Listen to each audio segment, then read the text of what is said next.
Hello and नमस्ते friends. कैसे हैं आप सब? आई होप आप सभी स्वस्थ हैं, मस्त हैं। तो सावन आने वाला है। सावन के आने से पहले पहले मैं चाहती हूँ कि मेरे घर की पूरी अच्छी तरीके से डीप क्लीनिंग हो जाए। तो आज जो वीडियो मैं आप लोगों के सामने लेकर आई हूँ कि किस तरीके से मैं थोड़े ही समय में अपने घर को कैसे नीट एंड क्लीन कर लेती हूँ। यहाँ तक कि यदि मुझे फर्निशिंग भी चेंज करनी है, अपने घर की बेडशीट भी चेंज करनी है, वो भी मैं कैसे करती हूँ। टाइम पे कैसे मैं खाना बना लेती हूँ। चलिए स्टार्ट करते हैं आज की वीडियो। यदि हम अपने कामों को टाइम पे करना चाहते हैं तो हमें एक टाइमर ज़रूर अपने लिए यूज़ करना चाहिए कि हमें 1 घंटा अपनी कुकिंग को देना है। ये देखिए, जो अभी क्लिप में दिखा रही हूँ, ये पनीर मैंने घर पर बनाया था और बहुत ही सॉफ्ट बना है। कितने आराम से हाथ से ही टूट रहा है, ये तो आप अच्छी तरीके से जानते हैं। पनीर जो घर का बनता है, बाज़ार वाले पनीर में और घर वाले पनीर में थोड़ा सा डिफरेंसेस होता है, वो शेप नहीं ले पाता है। कोई बात नहीं, लेकिन स्वाद में कोई कॉम्प्रोमाइज़ नहीं होगा। तो और प्याज काटने के लिए देखिए, जब मैंने स्टार्टिंग में प्याज काटना इस तरीके से शुरू करा था तो फ्रेंड्स मुझसे प्याज काटना नहीं आता था। लेकिन हर चीज़ हमें परफेक्ट बना देती है, क्योंकि ये हमारे एक्सपीरियंस होते हैं, अनुभव होते हैं। और आज की डेट में मैं इतने बड़े नाइफ से चॉपिंग बोर्ड पे आराम से प्याज को काट लेती हूँ। स्टार्टिंग के दिनों में मुझे बहुत डर लगता था कि कहीं उंगली ना कट जाए, तो ये सब चीज़ें हम आराम से सीख जाते हैं। और फ्रेंड्स, मैं बना रही हूँ आज मिक्स मतलब पनीर वाली सब्जी, लेकिन हाथ से मैश करा हुआ पनीर है, क्योंकि जो घर का पनीर होता है वो परफेक्ट शेप नहीं ले पाया था। तो मैंने हल्का हल्का सा मैश कर लिया है हाथ से ही, और बढ़िया वाला तड़का दे रही हूँ। तो टाइम के अकॉर्डिंग यदि हम हर काम को करते हैं तो हम अपने फैमिली मेम्बर को टाइम से ही ऑफिस भेज सकते हैं, बच्चों को कोचिंग क्लास में भेज सकते हैं। और जब बच्चे भी टाइम की वैल्यू करना सीख जाते हैं, अभी फ्रेंड्स मैं टाइम की वैल्यू की बात बाद में करूंगी। मैं एक छोटा सा टिप्स आप लोगों के साथ शेयर करना चाहती हूँ। यदि आपके पास पनीर की क्वांटिटी कम है और फैमिली मेम्बर ज़्यादा हैं, तो आप एक चम्मच बेसन का घोल बनाइए और जो मसाला है, मसाले को पहले भून लीजिए। फिर बेसन का जो आपने थोड़ा सा घोल बनाया है उसमें डाल दीजिए। अब ये जो मसाला है ये थोड़ा सा थिक होने लगेगा, इस तरीके से काफ़ी थिक हो जाएगा। और इसमें आप अपनी इच्छा अनुसार, मतलब आपको पतली सब्जी ज़्यादा खानी है तो पूरा भर के 1 गिलास पानी डाल दीजिए, अदरवाइज़ आधा गिलास पानी डाल दीजिए। और जो मैश करा हुआ पनीर है वो डाल दीजिए, अच्छी तरीके से बॉईल आने दीजिए। सफिशेंट आपके परिवार में यदि 6 बंदे हैं तो 6 बंदों के लिए आराम से ये सब्जी बन जाएगी। तो एक छोटा सा टिप्स मैंने अभी आप लोगों के साथ शेयर किया था। तो टाइम की बात चल रही थी, यदि हम टाइम के अकॉर्डिंग हर काम करते हैं तो हम टाइम से ही बच्चों के लिए एक परफेक्ट हेल्दी खाना भी बना पाते हैं। और होम मेकिंग की जर्नी इतनी आसान नहीं होती है। Home making is all about making small small efforts and you can change your home accordingly with you. तो फ्रेंड्स, आप लोगों को दिन भर में से थोड़े थोड़े से, यदि आप अपने घर में थोड़े थोड़े से एफर्ट्स लगाते हैं तो आप टाइम से अपने घर को नीट भी रखेंगे, क्लीन भी रखेंगे, ऑर्गेनाइज भी कर लेंगे। तो अभी सबका खाना पीना हो चुका है और किचन को मैं बिल्कुल साफ़ करके आ चुकी हूँ। अब बात करते हैं कि आप अपने घर को कैसे मतलब डेली इतना साफ़ रख सकते हैं। भले ही गर्मियाँ मतलब ऐसी ड्राई वाली हवा वाली चली गई हैं, उमस वाली गर्मी चल रही है, लेकिन इस उमस के अंदर भी हमारे घर में रोए वाली डस्ट आती है, जैसे कि कूलर का ऊपर वाला बेस होता है। आप सोचते हैं कि कूलर तो घर के अंदर है तो कूलर पे कहाँ डस्ट आती है, लेकिन कूलर का ऊपर वाला हिस्सा यदि आप 2-3 दिन बाद उंगली से ऐसे निशान लेके देखेंगे तो बहुत ज़्यादा डस्ट भी आती है। तो हफ्ते में 15-20 दिन में जब भी आपको फुर्सत मिले अपने कूलर को ज़रूर साफ़ कीजिए।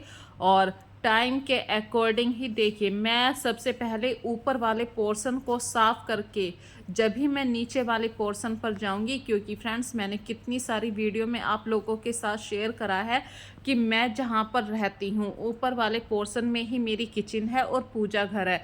तो ऊपर वाले पोर्शन को बिल्कुल नीट एंड क्लीन करने के बाद फिर मैं नीचे वाले पोर्शन का काम छेड़ती हूँ। और काम के ऊपर कुछ बात याद आ गई फ्रेंड्स, हमारे घर में कभी ना कभी कुछ ऐसी चीज़ें हो जाती हैं जिनकी हमें ज़रूरत तो होती है और वो बहुत ही ज़्यादा किफ़ायती भी होती हैं, लेकिन कभी कभी उनकी कंडीशन ऐसी हो जाती है कि वो देखने में बेकार हो जाती हैं और उसको फेंक नहीं सकते, क्योंकि अभी हम परचेज़ नई चीज़ कर नहीं सकते।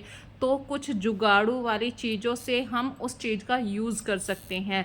जैसे कि बेल्ट के ऊपर जो एक छोटी सी पट्टी चिपकी हुई होती है वो हट गई थी और वो बहुत बुरी लगती थी जब बच्चे बेल्ट को यूज़ करते थे, क्योंकि वो बेल्ट से बाहर दिखाई देने लगी थी। तो जब बेल्ट को मैंने सही से किया तो लगे हाथ, जहाँ पे मैं अभी आपको क्लिप दिखा रही हूँ ये प्रेस करने वाली जगह है और इसी के पास मैंने 2 ड्रॉवर बनवा रखे हैं जहाँ पे मैं ऐसा सामान रखती हूँ जो मुझे डेली बेस पे हमेशा काम आ जाता है। तो इस ड्रॉवर को मतलब दिन में कितनी बार ये यूज़ होती है और हो जाता है कि कभी कभी है कि कोई सामान इधर से उधर भी हो जाता है।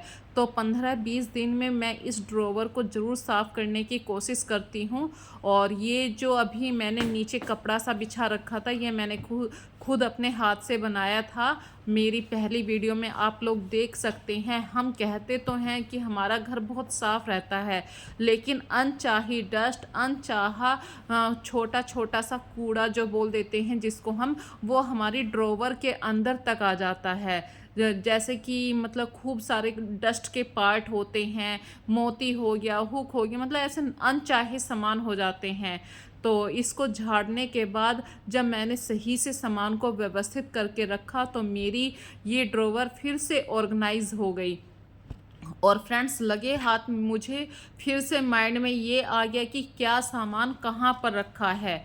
तो ऐसी छोटी छोटी सी बातें हमें फिर से याद दिलवा देती हैं कि हाँ, हमें अपनी ड्रॉवर को, कबर्ड को टाइम देना चाहिए। हफ्ते में नहीं, 15-20 दिन में ज़रूर दीजिए। इससे जो चीज़ें आपके माइंड से स्लिप हो जाती हैं कि क्या चीज़ मैंने कहाँ रखी थी, वो चीज़ें भी आपके माइंड में आ जाती हैं और साफ़ सफाई भी हो जाती है। तो लगे हाथ 2 काम हो गए। अभी फ्रेंड्स मैंने जब इतना सारा काम करा, इस ड्रॉवर के अंदर की जितनी भी गंदगी थी वो कहीं ना कहीं इस ऊपर वाले कपड़े के ऊपर आ गई थी। तो इस कपड़े को भी हटाना था। और देखिए मैंने बेल्ट को चिपकाया था, तो वो बेल्ट को जिस चीज़ से, ग्लू गन से चिपकाया था, तो उस ग्लू गन को भी अपनी प्रॉपर जगह पे रख कर आना था। और लगे हाथ ही मैंने जहाँ पे मैं प्रेस करती हूँ उस जगह का कपड़ा भी मैंने चेंज कर दिया, क्योंकि कपड़े धुले हुए होते हैं और उन पे प्रेस होती है। और अभी अभी मैंने यहाँ पे डस्टिंग करी है तो वो भाग गंदा हो गया था। और फ्रेंड्स उमस वाली गर्मी बहुत ज़्यादा हो रही है। इस उमस वाली गर्मी में पानी की कमी तो खैर नहीं होती, लेकिन आप फिर भी अपने आप को तरोताज़ा रखने के लिए नींबू पानी या फिर नींबू और शहद का कॉम्बिनेशन, इस तरीके से कुछ भी ड्रिंक बना सकते हैं। और यहाँ पर भी मैं आप लोगों के साथ एक छोटा सा टिप शेयर करना चाहती हूँ। जैसे कि हमने अभी इस बोतल से पानी इस गिलास के अंदर डाला है, तो कोशिश कीजिए जितनी बोतल खाली हो चुकी है उतना पानी हम दोबारा से उस बोतल के अंदर फिर से भर सकें। और जो कंटेनर जहाँ से निकाला है उस कंटेनर को प्रॉपर वही जगह पे रखिए। इससे आपकी किचन भी साफ़ रहेगी, नीट एंड क्लीन रहेगी। और पानी पी रहे हैं तो थोड़ा सा तसल्ली से बैठ के पीजिए, क्योंकि पूरा दिन काम कभी ख़त्म नहीं होते। और सिप बाय सिप पानी पीजिए, जो आपकी बॉडी को भी थोड़ा बहुत फ़ायदा मिले। तो फ्रेंड्स फिर से हम अपने काम पे फिर से स्टार्ट हो जाते हैं, क्योंकि काम कभी ख़त्म नहीं होते। और बच्चों के स्कूल खुले हुए हैं, ये बात अब आप लोग अच्छे से जानते हैं। तो कार्तिक के वाइट शूज मैंने कल धोए थे और बारिश आने वाली है, मतलब उमस तो हो ही रही है और उमस वाले टाइम में कभी भी बादल आ जाते हैं और कभी भी बरस जाते हैं, फिर धूप निकल जाती है। तो इस उमस वाले टाइम में जो कार्तिक के शूज सूख गए थे उन्हें बचाना भी था कि कहीं बूंद लग गई तो फिर कल को क्या पहनेगा।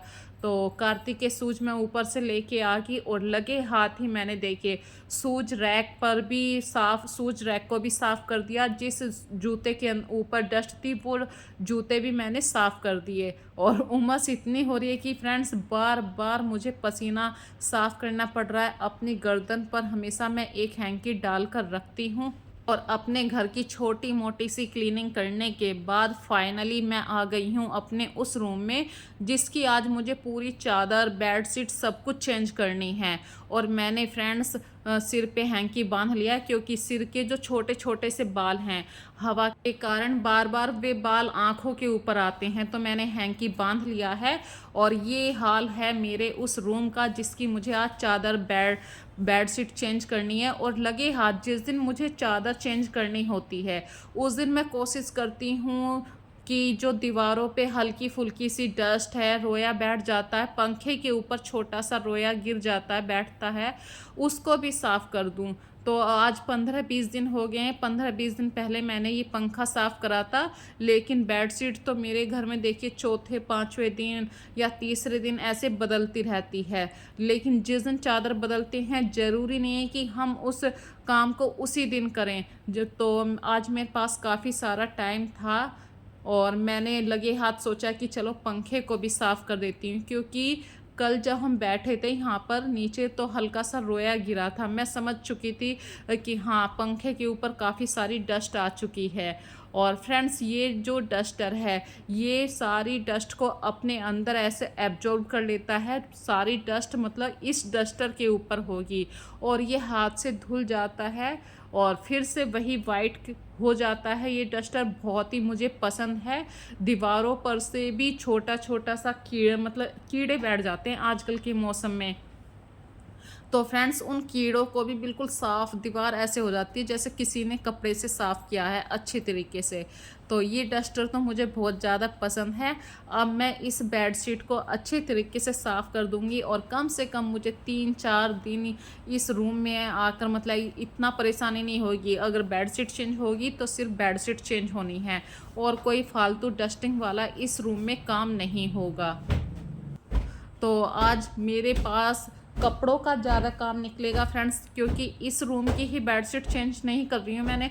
इस रूम की बेडशीट के साथ सारे पिलो, कम से कम 3-4 पिलो हैं। और जो ऊपर वाला बेडरूम है, ऊपर वाले बेडरूम की भी चादर मुझे चेंज करनी है क्योंकि सर्फ ज़्यादा हो जाता है और बच्चों के डेली कपड़े होते हैं तो दिन में 2 बार मशीन लग जाती है। और दोनों बार जो मशीन जब मैं लगाती हूँ तो कुछ ना कुछ ऐसा कपड़ा ज़रूर डाल देती हूँ मशीन में लास्ट वाले सरफ में, ताकि वो साफ़ रहे।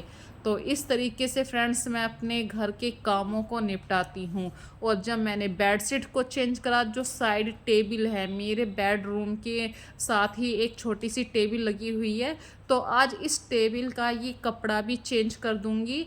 जो आप टेबल कवर बोल देते हैं, तो मैंने ऐसे ही एक पुरानी बेडशीट थी उसकी कटिंग करके मैंने इस छोटी सी टेबल का कवर बना रखा है। इस तरीके से हमारे घर में बहुत सारी पुरानी बेडशीट होती हैं जो बीचों बीच में से फट जाती हैं, तो उनकी प्रॉपर सिलाई करके आप कहीं ना कहीं इस तरीके की बेडशीट को यूज़ कर सकते हैं। और फ्रेंड्स फाइनली मैं आ गई हूँ अब कपड़े धोने के लिए, क्योंकि झाड़ू पोछा मैं करके आ चुकी हूँ और गर्मी इतनी भयानक लग रही है और ये टाइम है करीब 11 बजे हुए।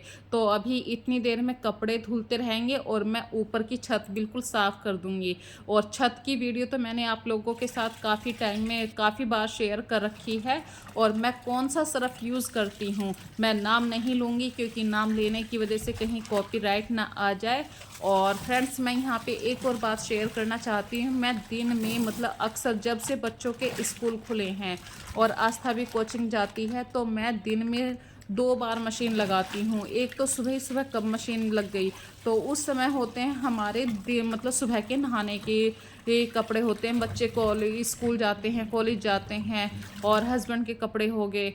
तो भाई जब फैमिली में 4-5 बंदे होते हैं और घर के इतने सारे कपड़े भी निकलते हैं, जैसे बेड शीट है, कुशन है, टॉवल हैं, कभी-कभी पर्दे भी हो जाते हैं, डेली बेस के खुद के कपड़े होते हैं, नाइट के कपड़े होते हैं।